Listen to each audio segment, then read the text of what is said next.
오늘도 함께 읽은 요한계시록 12장에 있는 이 말씀을 통해서 하나님께서 주시는 은혜를 우리가 함께 나누기를 원합니다. 이 요한계시록 12장에서 이제 14장까지는 이제까지 되어진 상황들을 설명하는 삽입 구절이 기록이 되어 있습니다. 왜 이런 설명들이 필요하냐면 요한계시록 11장에서 이제 마지막 7째 나팔이 불려지게 되면 창세기에서부터 종말까지 하나님께서 계획하셨던 이 구원의 계획이 끝이 나고요. 이제 마지막 심판이 임하게 되기 때문에 그 상황들을 이제 설명을 하게 되는 것입니다. 어제 우리가 요한계시록 11장 15절에서 7째 나팔, 이제 마지막 나팔이 불려지게 되면 예언했던 대로 성도들은 이 부활의 몸으로 변화되어 들림을 받게 되고요. 또 이 땅에 남아있는 불신자들은 이제까지 참았던 이제 진노의 대접으로 심판을 받게 됩니다. 그런데 여기서 우리가 생각해야 될 것이 있습니다. 지금 성도들이 들림받는 사건과 땅에 남아있는 이 불신자들에게 심판이 임하는 사건은 동시에 일어나는 일이기 때문에 위아래에서 일어난 일들을 동시에 설명을 해야 된다는 것입니다. 그래서 성경에서는 차례대로 이렇게 기록이 되어 있지만 이것은 양쪽에서 일어나는 일이라는 것을 우리가 알고 읽어야 이것을 이해할 수가 있는 것이죠. 이 모든 일이 이제 마지막 나팔이 불려지면 일어나는 일이기 때문에 여러분 성경에서는 이 마지막 나팔에 대한 중요성을 계속 이야기를 하고 있습니다. 이 마지막 나팔이 불려질 때 엄청난 일이 벌어지게 될 것을 이미 예언을 해 놓은 것이죠. 그래서 여러분 요한계시록 10장에서도 힘센 천사가 갑자기 나타나서 7째 나팔이 불려지면 선지자들이 전한 복음과 같이 하나님의 비밀이 이루어질 것이라 하고 강조를 했던 것입니다. 그리고 사도 바울도 이미 이 마지막 나팔에 대해서 예언을 해 놓았습니다. 고린도전서 15장 51절에서 52절에 보시면 마지막 나팔에 대한 경고가 기록되어 있습니다. 우리 먼저 한번 찾아보도록 하겠습니다. 고린도전서 15장 51절에서 52절까지 말씀을 한번 펴보시기 바랍니다. 보라, 내가 너희에게 비밀을 말하노니 우리가 다 잠잘 것이 아니요 마지막 나팔의 순식간에 호련히 다 변화되리니 나팔 소리가 나매 죽은 자들이 썩지 아니할 것으로 다시 살아나고 우리도 변화되리라 라고 말씀을 하고 있습니다. 우리가 요한계시록에 나오는 이 7째 나팔을 모르면 이 바울이 말하는 마지막 나팔이 뭔지를 잘 모를 것입니다. 그러나 우리가 요한계시록에 나오는 이 7째 나팔이 있다는 것을 알고 이 말씀을 보게 되면 이때 무슨 일이 일어나는지를 우리가 알게 되는 것이죠. 여러분 마지막 나팔이 불려지게 될 때 이 땅에 있는 모든 역사는 종결이 되고요.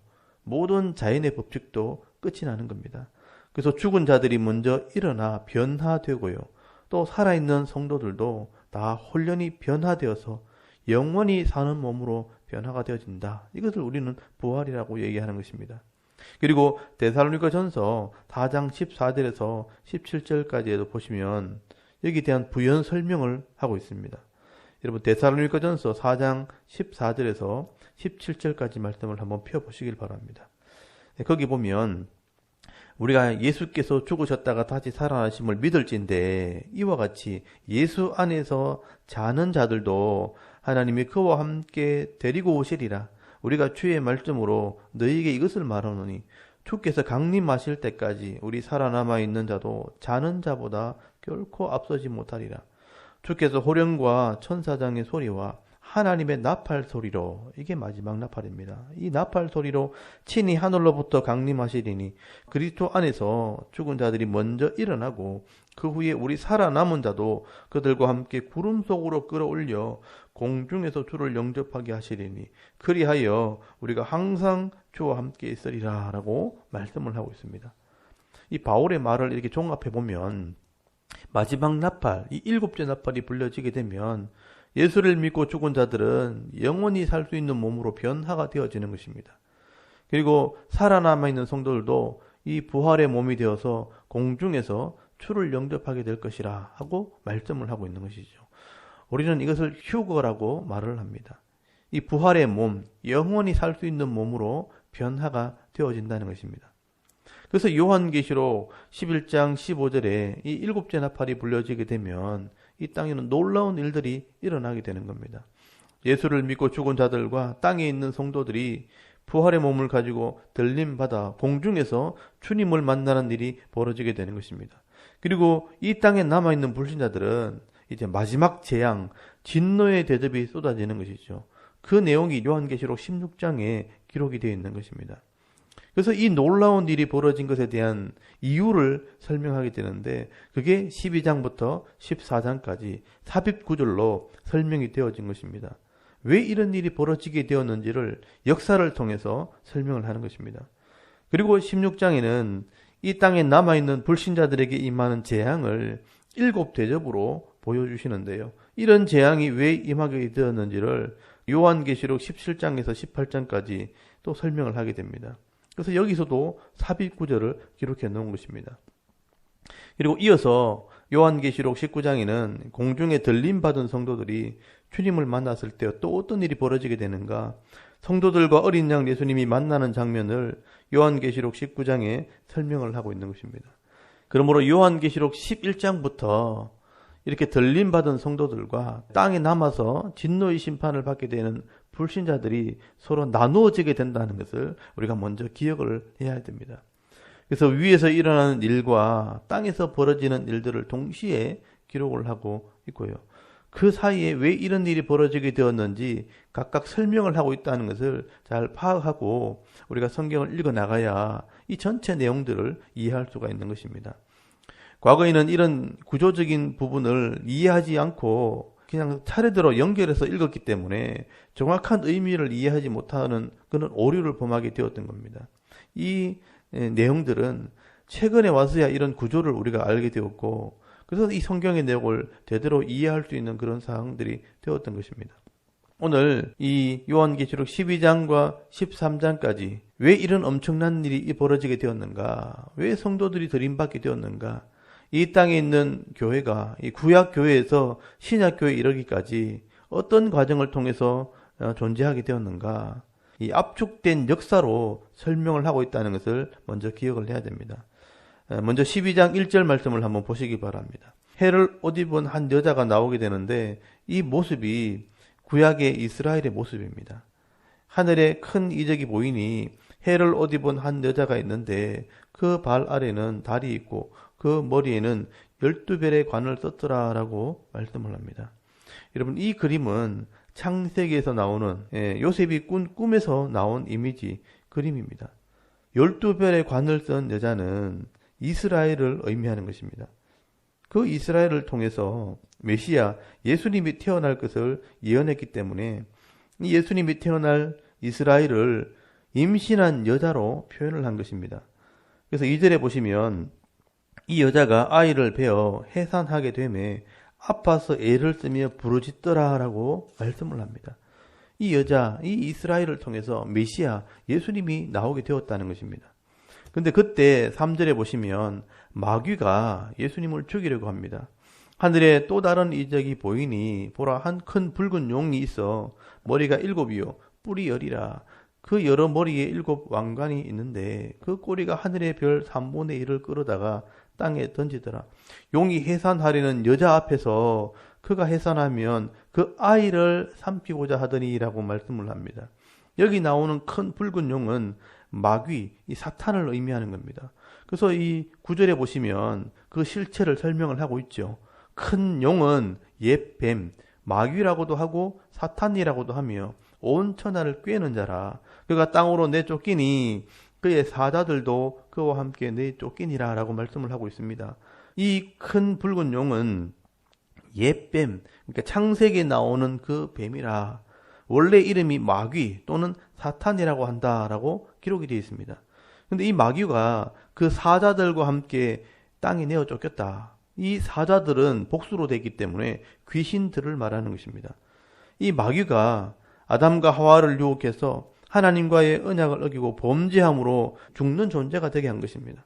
그래서 그 죄 때문에 인간이 죽음에 이르게 되었고 이 죄의 고통 속에 사는 존재가 된 것이죠. 그래서 이 여자의 후손을 통해서 메시아가 나오면 이 죄 문제를 해결하고 사탄의 머리를 상하게 한다고 했기 때문에 이 마귀가 구약에 예언된 이 메시아를 죽이려고 하는 것입니다. 그래서 4절에 보시면요. 그 꼬리가 하늘의 별 3분의 1을 끌어다가 땅에 던지더라. 용이 해산하려는 여자 앞에서 그가 해산하면 그 아이, 이 메시아를 삼키려고 해다 하더니 여자가 아들을 낳으니 이는 장차 철장으로 만국을 다스릴 남자가 그 아이를 하나님 앞과 그 보좌 앞으로 올려가더라라고 말씀을 합니다. 여기 여자가 낳은 아들, 이 여자가 낳은 아들이 바로 메시아, 예수 그리스도를 말하는 것이죠. 그래서 4절에 보시면 설명을 합니다. 장차 철장으로 만국을 다스릴 남자라고 말씀하는 것이죠. 시편 2편 9절에 예언된 이 말씀을 가지고 이 메시아를 설명하는 것입니다. 그리고 역사 속에 보면 예수님이 이 땅에 태어났을 때 헤롯이 예수님을 죽이려고 했다는 겁니다. 이 일이 바로 마귀와 그 악한 영들이 한 일이라는 것입니다.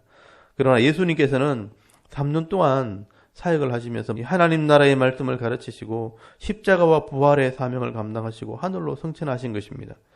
그때 예수님께서 십자가로 이 죄의 문제를 해결하시고 부활함으로 영생의 길을 열어놓으신 것입니다. 이때 사단의 머리는 박살이 났고 천사들을 통해 땅으로 내어 쫓겨서 이제 마지막 심판 때까지 성도를 미혹하는 존재로 남게 되었다라고 말씀을 한 것입니다. 그 상황들을 설명한 것이 12장 7절 8절에 기록이 되어 있습니다. 하늘에 전쟁이 있으니 미가엘과 그의 사자들이 용과 더불어 싸울 때 용과 그의 사자들도 싸우나 이기지 못하여 다시 하늘에서 그들이 있을 곳을 얻지 못한지라. 큰 용이 내쫓기니 옛뱀 곧 마귀라고도 하고 사탄이라고도 하며 온 천하를 꿰는 자라. 그가 땅으로 내어 쫓기니라라고 설명을 하고 있습니다. 이때 이런 상황들을 천사들이 노래한 것이 10절에서 12절까지 말씀입니다. 여러분, 용이 하늘의 천사들과 싸워도 이기지 못하고 땅으로 내어 쫓겼는데 땅에서도 순교자들을 이기지 못했다라고 노래를 합니다. 여러분 10절에 보시면 하늘에서 천사들은 승리의 찬송을 부르게 됩니다.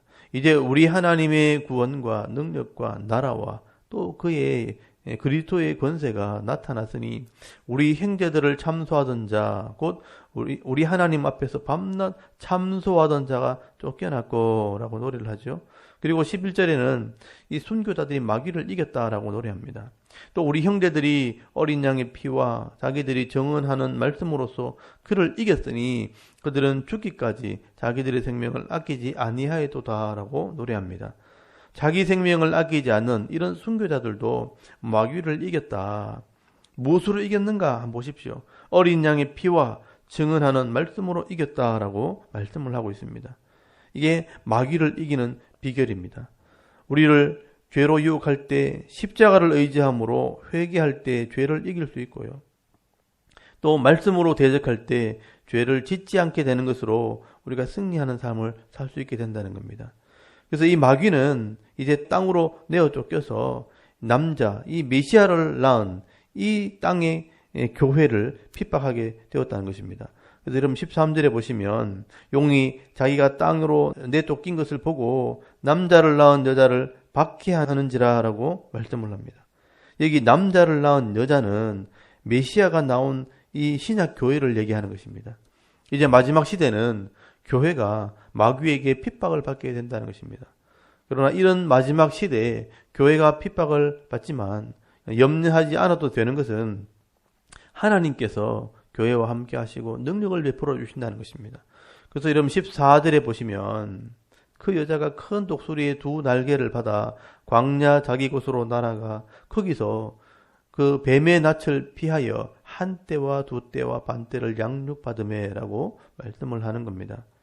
이 독수리의 두 날개는 출애굽기 19장 4절에 나오는 이스라엘 백성들을 애굽에서 구원했던 그 그림입니다.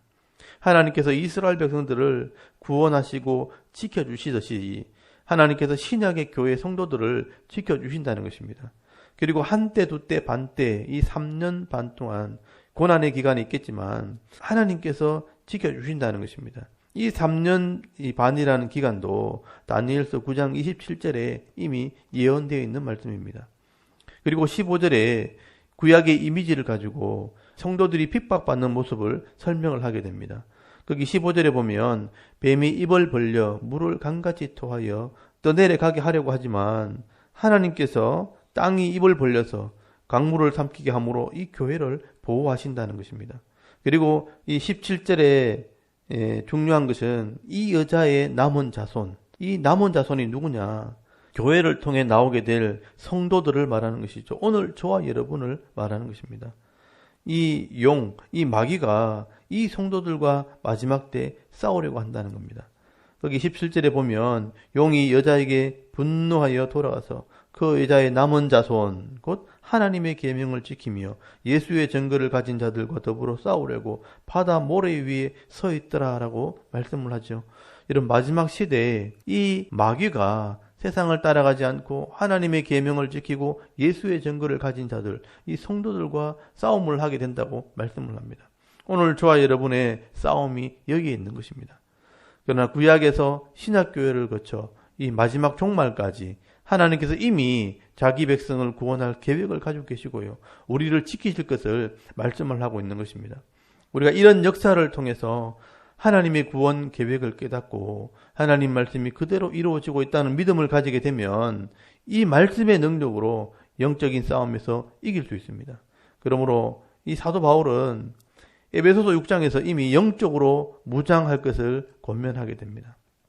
진리의 띠를 띠고 의의 흉패를 붙이고 구원의 투구를 쓰고 복음의 신을 신고 믿음의 방패를 들고 성령의 검 곧 하나님 말씀으로 마귀를 대적하라 그렇게 말씀하고 있는 것입니다. 그리고 13장에서는 마귀와 이 교회가 어떤 모습으로 영적인 싸움을 하게 되는가 이 영적인 전쟁의 모습을 설명을 하고 있습니다. 이 말씀은 제가 다음 시간에 말씀을 드리겠습니다. 오늘 요한계시록 12장에는 이런 압축된 역사를 통해 하나님께서 죄인들을 구원할 계획을 세우셨고요. 또 메시아를 통해 죄의 문제를 해결함으로 자기 백성을 구원하실 것을 말씀을 하고 있는 겁니다. 그러나 우리의 대적 마귀는 이 귀신들을 이용해서 우리가 이 사실을 알지 못하도록 미혹하기도 하고 때로는 핍박하면서 멸망의 길을 가도록 영적인 싸움을 하게 된다는 것도 우리에게 알려주고 있는 것입니다. 오늘 우리가 이 하나님 말씀을 통해 하나님의 구원 계획을 밝히 깨닫고 말씀대로 믿고 순종하게 될 때 하나님께서 우리에게 주시는 이 하나님의 나라의 복을 잃어버리지 않게 되어진다는 것입니다. 그러므로 오늘도 우리가 영적으로 깨어있어 하나님의 백성으로서의 삶을 믿음으로 살아가는 귀한 성도들이 다 될 수 있기를 바랍니다. 그래서 사도 바울은 종말에 대한 이야기를 할 때마다 좀 깨어있으라 라고 말씀을 하는 것입니다. 우리 데살로니가 전서 5장 4절에서 8절까지 말씀을 우리 한번 찾아보겠습니다. 데살로니가 전서 5장 4절에서 8절까지 이 말씀을 우리 같이 한번 읽도록 하겠습니다. 시작. 성도들아 너희는 어둠에 있지 아니하며 그 날이 도둑같이 너희에게 임하지 못하리니 너희는 다 빛의 아들이요 낮의 아들이라. 우리가 밤이나 어둠에 속하지 아니하리니 그러므로 우리는 다른 이들과 같이 자지 말고 오직 깨어 정신을 차리라. 자는 자들은 밤에 자고 취하는 자들은 밤에 취하되 우리는 낮에 속하였으니 정신을 차리고 믿음과 사랑의 호심경을 붙이고 구원의 소망의 투구를 쓰자. 아멘. 오늘 여기 보시면 사도 바울이 깨어 있으라. 너희는 세상 사람들처럼 어둠에 속하지 않았기 때문에 자지 말고 깨어 있으라. 이렇게 말씀을 합니다. 여러분 깨어 있는 것이 뭔가? 이런 믿음과 사랑과 소망을 가지고 내게 주시는 사명을 감당하는 자들이 깨어있는 자들이라고 말씀을 합니다. 그래서 우리가 낮에 속하였으니 정신을 차리고 믿음과 사랑의 호심경을 붙이고 구원의 소망의 투구를 쓰자. 이런 무장을 하라는 거예요. 예수를 믿는 믿음, 하나님 말씀을 가지고 실천하는 사랑의 삶, 그리고 천국을 소망하는 이런 소망을 가지고 믿음으로 살아가는 것을 깨어있는 것이라고 말씀을 하는 것입니다. 오늘도 우리가 향방 없이 어디로 갈지 몰라 방황하는 그런 인생을 살아가는 것이 아니라 내게 주시는 이 사명이 무엇인지를 깨닫고 의로운 삶, 거룩한 삶을 살아갈 때 내게 주시는 이런 분복을 받아 누리는 행복한 그리스도인으로 오늘 하루 삶을 살아가는 저와 여러분의 신앙의 모습이 될 수 있기를 주의 이름으로 축원합니다. 아멘. 우리 잠깐 기도 드리겠습니다.